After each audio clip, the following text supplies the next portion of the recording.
अंजनानंदनम वीरम जानकी शोकनाशनम कपीसमक्ष हंतारम वंदे लंका भयंकरम गोस्पदीकृत बारी सम्मस्कीकृत राक्षसम रामायण महामाला रत्नम वंदे अनिलात्मजम।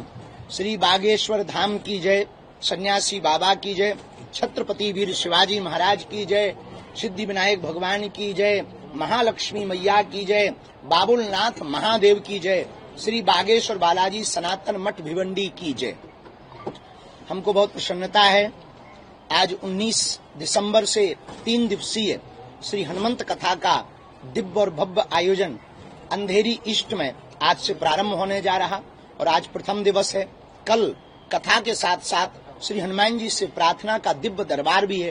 पूरे विश्व का मंगल होवे, सामाजिक समरसता होवे, सनातनीय हिंदू एक होवे, हिंदुत्व और सनातन संस्कृति का प्रचार हो, भारत में होने वाले कालांतर में भविष्य में होने वाले गृह युद्ध जैसी परिस्थितियां जो निर्मित हो रही उसमें भगवान कृपा करें, शांति होवे, विश्व में शांति होवे और सबके अंदर राष्ट्र प्रेम की जागृति होवे।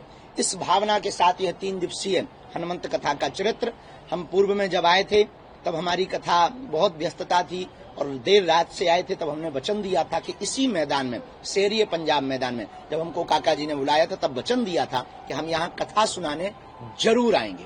वो वचन निभाने के लिए हम मुंबई आए हैं। इस कथा के आयोजक श्री राजू सरोज, इनका पूरा परिवार और काका जी जो हमारे प्रिय शिष्य हैं, सब लोग मिलकर के इस आयोजन को भव्यता दिव्यता के साथ कर रहे हैं।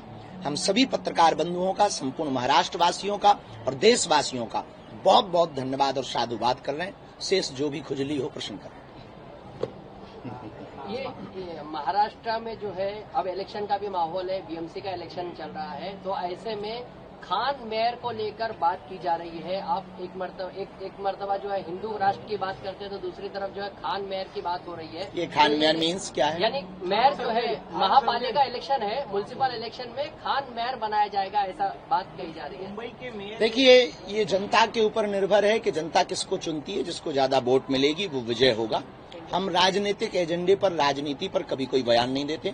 हमारा काम सबको एक करना है, हमारा काम सनातन का प्रचार करना है, हमारा काम हिंदुत्व को मजबूत करना है। जो बहुत स्वच्छ छवि के हों, जिनसे देश का, नगरपालिका का, नगर का, प्रदेश का भला हो, उनको मतदाता मत दें ताकि उत्थान हो और उन्नति।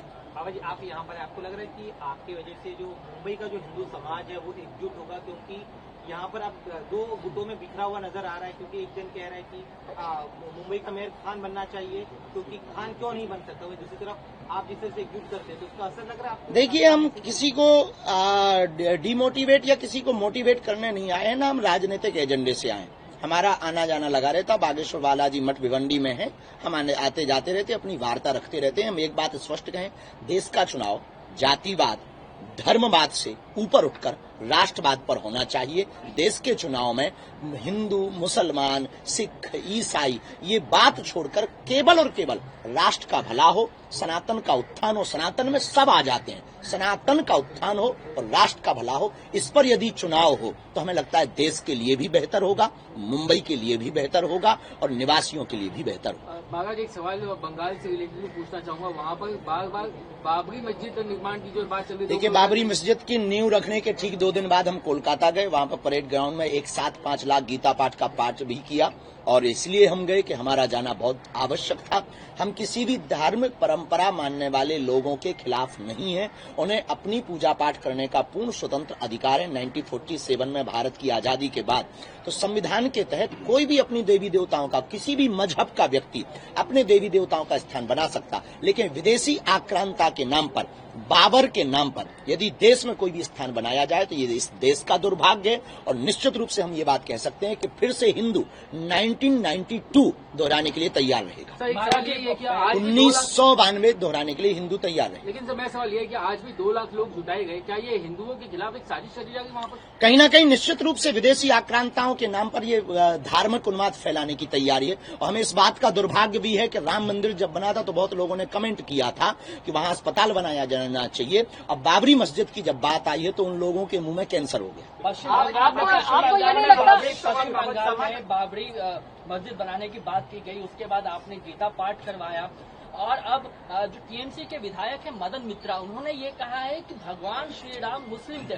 कहीं ना कहीं आपको लगता है कि इस तरीके की बयान देकर, देखिए, राम आस्था का विषय है, राजनीतिक एजेंडे का विषय नहीं है। इस प्रकार की बातें फैला करके सिर्फ उन्माद फैलाया जा रहा है। राम पर श्रद्धा है तो आपको पूजा करनी चाहिए, नहीं है तो मुंह बंद रखना चाहिए। हम जैसे किसी भी मजहब के खिलाफ नहीं बोलते। हम भी भारत के लोगों को यही सलाह देंगे, देश का भला चाहते हो तो किसी भी मजहब संप्रदाय के खिलाफ ना बोलें। हम इस देश में हिंदू मुसलमान, हम इस देश में अंगड़ा पिछड़ा, हम इस देश में जातिवाद नहीं चाहते, हम इस देश में राष्ट्रवाद चाहते। उन्होंने बाबरी की नींव रखी, हम गए, क्योंकि बाबरी बनेगी तो बाबा आएगा।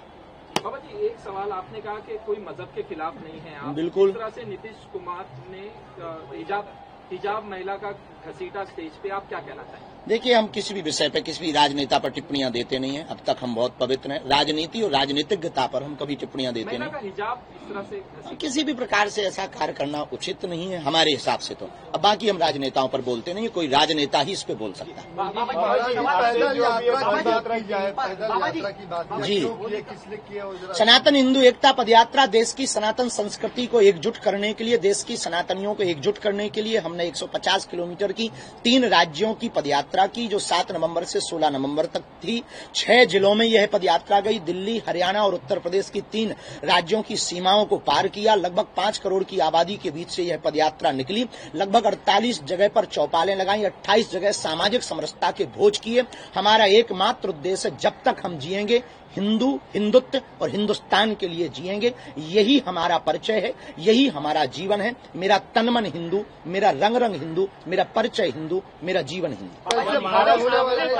देखिए, देश में हिंदुत्व कहीं ना कहीं सनातनी संस्कृति को मानने वाले लोग सोए हैं। उनको बल तो मिलेगा, उनका डर तो कम होगा। अब फायदा मिलेगा नहीं मिलेगा ये नहीं हम कह सकते, पर कहीं ना कहीं आजादी के समय जैसे कारतूस, चर्बी वाले कारतूस एक कारण बने थे आजादी की मांग के लिए, कहीं ना कहीं ये पदयात्रा भी भविष्य में हिंदू राष्ट्र के लिए एक कारण बनेगी और भविष्य में भारत हिंदू राष्ट्र होगा। हिंदुस्तान को लेकर एक सवाल है, हिंदुत्व के लिए है। हिंदुस्तान के एक शेर मुंबई में रहते थे, स्वर्गीय बाला साहब ठाकरे, ये जिनके नाम से मुंबई पहचानी जाती है, महाराष्ट्र और भारत का भी नाम है।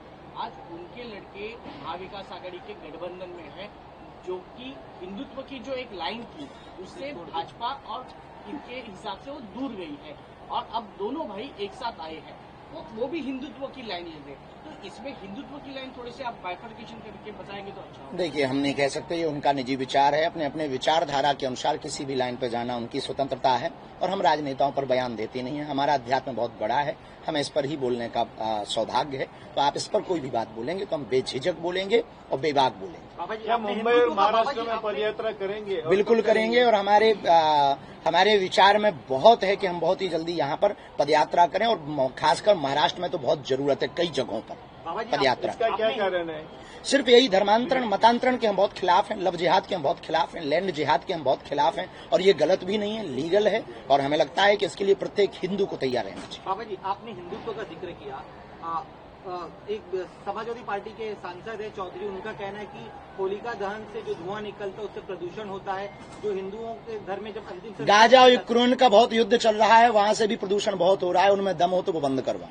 जानबूझ के आपको लग रहा है आस्था का क्यों? बिल्कुल, ये उनकी सोची समझी साजिशें हैं। देश में उन्माद फैलाने के लिए, उत्पाद फैलाने के लिए कुछ लोग इस देश में ऐसे ही हैं जिनको ये कहीं ना कहीं ये पैरालाइसिस है। क्या मुंबई की जनता को लेकर सवाल है, क्या आपको लगता है कि मुंबई में हिंदुत्व खतरे में आया है?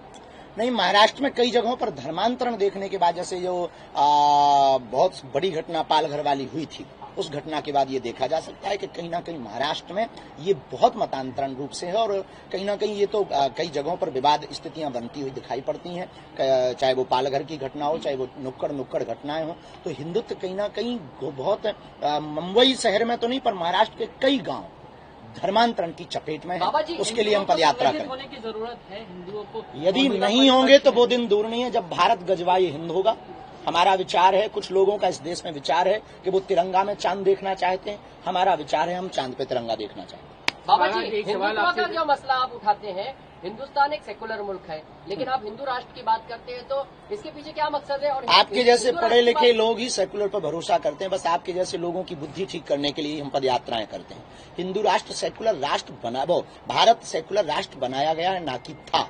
इसको बनाया गया है और जबरदस्ती थोपा गया है। हम किसी भी ये नहीं चाहते कि भारत हिंदू राष्ट्र होगा तो मुसलमान नहीं रहेंगे, भारत हिंदू राष्ट्र रहेगा होगा तो मुसलमान भी रहेंगे और ईसाई भी रहेंगे और बहुत स्वतंत्रता पूर्वक रहेंगे, इसी प्रेम पूर्वक रहेंगे। जैसे दुबई में 72 कंट्रियों के लोग रहते हैं, वैसे ही भारत हिंदू राष्ट्र होगा तो ये लोग कहीं जाने वाले नहीं। हम सिर्फ एक सलाह देना चाहते हैं, हिंदू राष्ट्र से शिक्षा नीति बहुत परिवर्तित होगी और शिक्षा नीति परिवर्तित होगी तो इस्लाम धर्म से उनके पढ़े लिखे लोग डॉक्टर, आतंकवादी नहीं अब्दुल कलाम बनेंगे। महाराज एक सवाल तो पूछना चाहूंगा आपसे कि बंगाल से लेकर के कश्मीर तक कई सारे जो नेता हैं वो हिंदू मुसलमान के खासतौर से हिंदुओं के खिलाफ एक साजिश की जो बात दिखाई दे रही है, एक सनातन के प्रचारक के तौर पर ऐसे नेताओं को आप सीधा कड़ा संदेश क्या देना चाहते हैं? हम यही देंगे कि यदि आप अभी नहीं समझे तो वो दिन दूर नहीं है जब तुम्हें मुंह तोड़ जवाब दिया जाएगा। देश के प्रत्येक, ये केवल हमारी जिम्मेवारी नहीं है, केवल हमारी 100 करोड़ हिंदुओं की जिम्मेवारी है जो सनातन हिंदुत्व और राष्ट्र के खिलाफ है। इस देश में रहने वाले प्रत्येक व्यक्ति को मुंह तोड़ जवाब देना चाहिए, वरना घर में घुसे रहना चाहिए। आम आदमी पार्टी के सांसद हैं संजय सिंह, वो ये कहते हैं कि हराम में भी राम है। सवाल ये है कि हराम में राम देखने वाले लोग जो हैं, क्या उनको दूसरे जो धर्म विशेष के लोग हैं उनके नारों में कुछ अलग नहीं दिखाई देता है क्या? ठीक है, वो अपनी अपनी दृष्टि है राम को देखने की, अच्छी बात है। बाबा जी उनको राम दिखाई दे हमारे खिलाफ। छतरपुर से, दिल्ली छतरपुर से आपने जो बांके बिहारी मंदिर जो है वृंदावन, वहां तक आपने सजाया था सनातन के लिए। आप मथुरा में जो मंदिर है श्री कृष्ण भगवान का, उसके बारे में क्या कहेंगे, क्या लगता है? देखिए, राम लला हम आएंगे, मंदिर भव्य बनाएंगे, ये सपना पूरा हो गया। अब तो दूसरा नारा चालू होगा, कृष्ण लला हम आएंगे, माखन मिश्री खाएंगे। और इसके लिए हम बहुत ही जल्दी श्री कृष्ण जन्मभूमि के पास हनुमान चालीसा का पाठ करने जाएंगे। और ये पहली बार बोल रहे हैं, अब तक बताया नहीं पर अब बता देते हैं। आप बाबा जी एक सवाल पूछना चाहता हूँ, काफी जो नौजवान हैं वो आपको फॉलो करते हैं, आपको मानते हैं। यहाँ मुंबई में बीएमसी चुनाव है, आप सनातन धर्म और हिंदू की बात करते हैं, क्या कहना चाहेंगे जो आपके फॉलोवर हैं बीएमसी में, किस तरह से वोट देना चाहिए, क्या?